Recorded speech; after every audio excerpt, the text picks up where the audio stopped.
बहुजन calendar पर भारी छूट। सिर्फ 300 रुपए में 10 कैलेंडर की बुकिंग करिए। संपर्क करिए 9711 666 056 पर। सुश्री इकरा चौधरी जी, प्लीज आप बोलिएगा। धन्यवाद सभापति जी। मैं सबसे पहले दाद देना चाहती हूँ इस बिल के टाइमिंग की कि अभी ईद की रौनक बुझी भी नहीं थी और हमारी जड़ों पर एक नया फरमान लाया गया। पहले उत्तर प्रदेश में मुसलमानों को नमाज पढ़ने पर रोक लगाई और फिर सौगात में ये बिल लाया गया। निसार में तेरी गलियों पे है वतन, जहाँ चली है रिवाजो गैर कि कोई ना सर उठाकर चल सके। मैं सभापति जी आपको ये बताना चाहती हूँ कि ईद के मौके पर एक विधवा महिला अपनी लड़की के साथ मेरे पास आई और उसने बताया कि वह एक वक्फ की प्रॉपर्टी में रहती है। वही उसके सर पर छत का काम भी करती है और उसकी रोजी रोटी भी वहीं से आती है। वो इस बिल को लेकर इतनी फिक्रमंद थी कि कहीं उससे वो उसकी संपत्ति ना छीन ली जाए। वो अकेली एक ऐसी महिला नहीं है, ऐसे लाखों लोग हैं जो वक्फ की गरीब महिलाएं जो वक्फ की संपत्ति से अपना रोजगार चला रहे हैं। और ये जो वक्फ बाय यूजर क्लॉज के हटाने से लाखों वक्फ की जायदाद अपना स्टेटस खो देंगी और लाखों लोग इसी तरीके के लोग सड़कों पर आ जाएंगे। वक्फ क्या है? वक्फ बाय यूजर क्या है?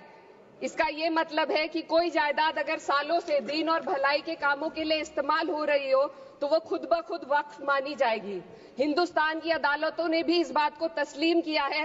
वक्फ बाय यूजर सिर्फ वक्फ बोर्ड को ही मिली कोई खास सौगात नहीं है, ये बल्कि सभी अन्य धार्मिक ट्रस्टों को परंपरा और यूज के आधार पर बिना किसी डॉक्यूमेंटेशन के धार्मिक चरित्र को डिक्लेयर करने का राइट मिला हुआ है।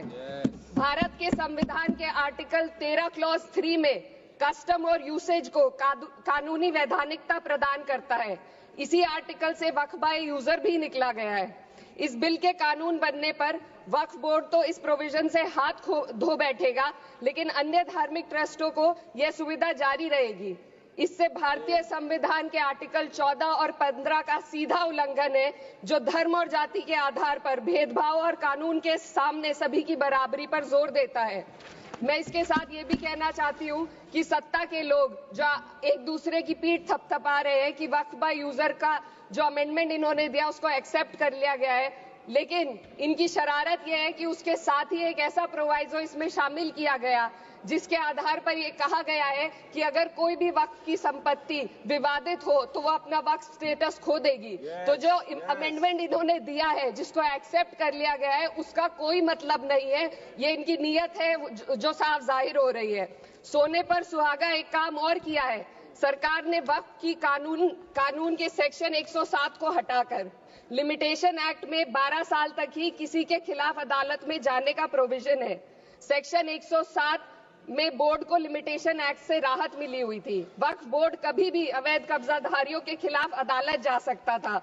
अगर ये सेक्शन ना हो तो अवैध कब्जा करने वाले लोग कानूनी प्रक्रिया का फायदा उठाकर वक्फ की प्रॉपर्टी को हड़प सकते हैं।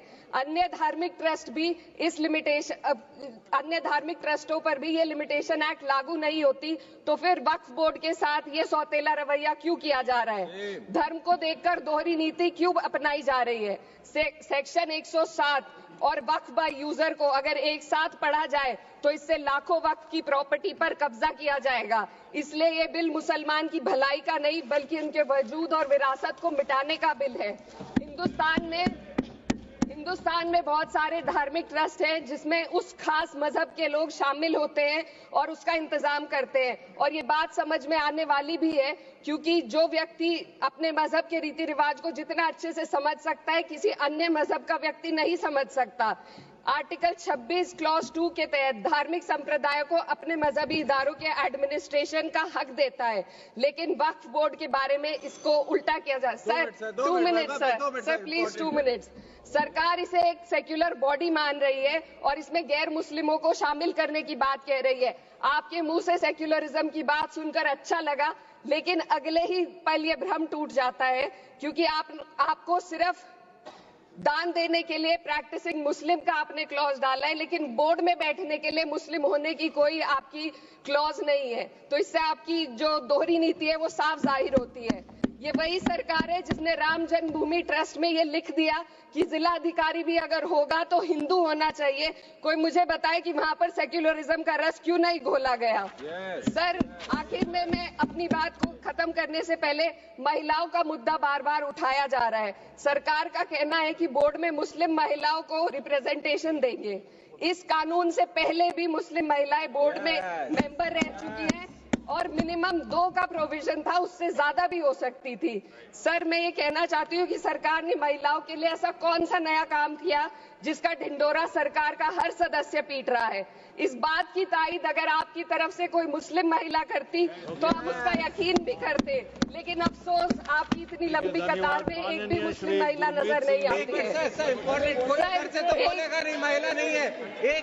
मैं खुद एक मुस्लिम महिला हूँ। मैं सिर्फ एक सर, मैं माइनॉरिटी महिला हूँ। इस सदन में हम सिर्फ 2 महिलाएं हैं और उस नाते से मैं ये बात कहना चाहती हूँ कि इस बिल के माध्यम से मुस्लिम महिलाओं को कुछ नहीं मिल रहा है। ये हमें कुछ नहीं देना चाहते, सिर्फ टोकनिज्म हमारे नाम पर बनाकर एक नैरेटिव मीडिया में चलाना चाहते हैं। तो ये बिल मुसलमान की भलाई का नहीं, उनकी पहचान को मिटाने का है। सर, अंत में मैं बस यही कहना चाहती हूँ कि कागजों की कैद में बस नाम रह जाएंगे, वो जो हमारे थे सिर्फ दावे में रह जाएंगे। इस बिल के द्वारा मीठी ईद के जायके को कड़वा करना, यही असली सौगाते मोदी था। बहुत बहुत